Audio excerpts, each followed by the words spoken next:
Hello, my name is Jamil Khoury. I am the founding artistic director of Silk Road Rising. I'm reading my essay titled Running the Obstacle Course, recorded on February 8th, 2019. Obstacle Course is a 45-minute video play that I adapted from my full-length stage play, Mosque Alert.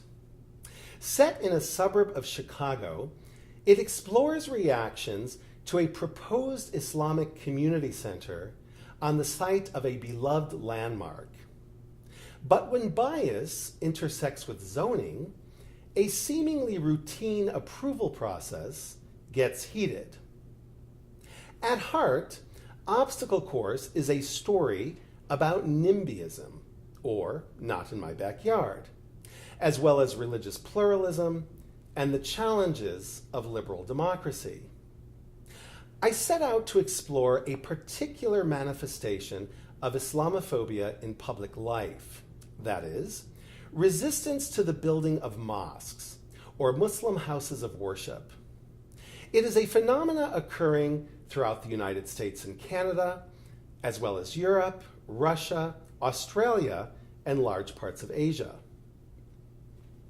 If Muslims and Islam evoke fear for many non-Muslims, then mosques become a trigger for Islamophobic panic, signaling not only the physical presence of Islam, its immediate proximity, but the reality and rootedness and longevity of Muslims in our midst.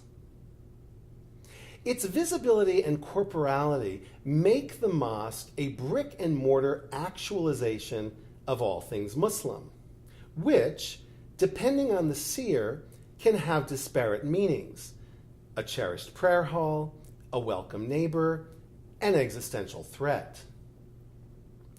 Is a mosque a building in which Muslims worship God, or in which Muslims plot our demise? It's a persistent angst wrapped in a national security discourse. Sadly, the buildings where Muslims peaceably gather to pray have become three-dimensional canvases on which to draw our suspicions and fears. NIMBYism teaches us a great deal about how we imagine community and understand security. In the abstract, or the hypothetical, we may be indifferent toward a given business or institution. In principle, we may even support it.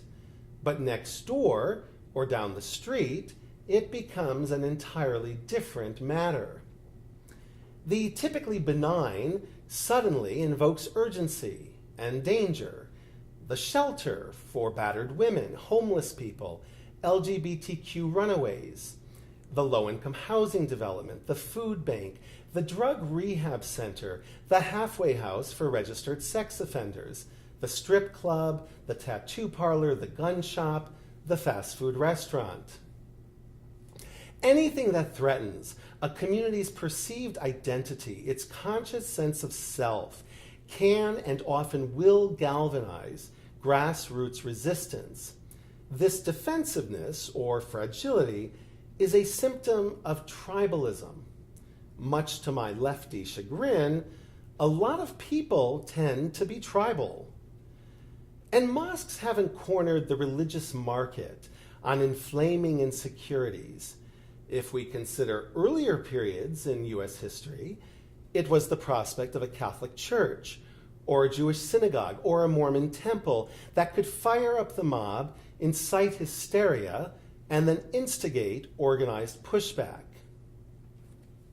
Perhaps no phenomenon has defined local politics and community demographics more so than white flight, the resolve of mostly white people not to live near or with mostly black people. Suffice to say that while anti-mosque activism became more salient post 9/11, anti-blackness has been seared into the DNA of American NIMBYism for centuries. I want Obstacle Course to advance our conversations about religious pluralism. I'm not talking about religious tolerance or religious coexistence, nor do I want anyone to proselytize or convert to another faith. I'm talking about dynamic interchange and learning. The idea that one can be better at practicing their own faith if they understand and appreciate other faiths. My video play centers Muslims, their allies, and their adversaries. I wrote it as a Christian Arab-American ally and as the husband of a Muslim man. I want it to be a springboard for inquiry about Muslimness within our broader religious landscapes. Rarely is it acknowledged that Islam has deep and meaningful relationships with Christianity and Judaism, Hinduism and Buddhism, secularism and feminism, and with myriad movements for democracy, human rights, and social justice. When explored, these relationships reveal vigorous religious pluralism. Finally, I think it important that we interrogate liberal democracy. And I say that as a passionate proponent of liberal democracy. The dangers of majoritarianism and the limits of good intentions remain constant roadblocks to the humanist ideal. Systems that enshrine basic rights of citizenship, such as freedom of religion, freedom of conscience, and freedom of association, and then subject those rights to referendums, demagoguery, and the vagaries of public opinion, are systems in need of fixing. The popular vote should never decide our civil rights.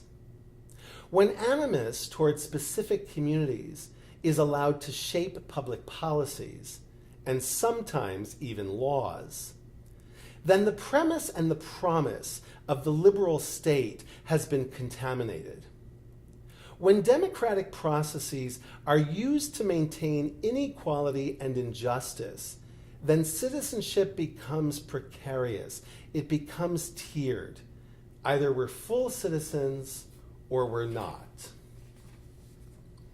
I hope that Obstacle Course helps illuminate some of these mendable defects within our political praxis.